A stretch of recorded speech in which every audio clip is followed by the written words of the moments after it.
Hello everyone, welcome back to my channel Initial Solution. In this tutorial, I'm going to show you how to see who does not follow you back on Instagram.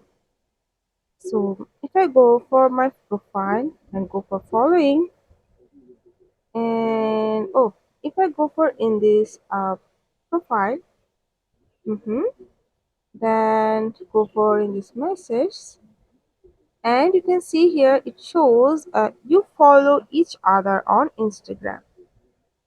So that means the person following me. Uh, okay. If I go for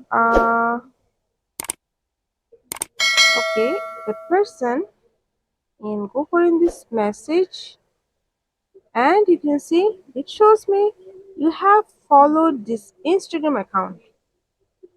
So that means that person does not follow me back. So this is how you can see or you can know who does not follow you back on Instagram.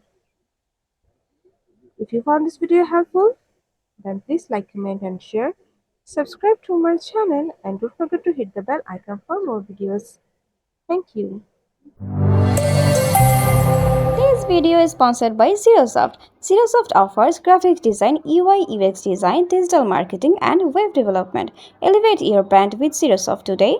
For more details, check the description box.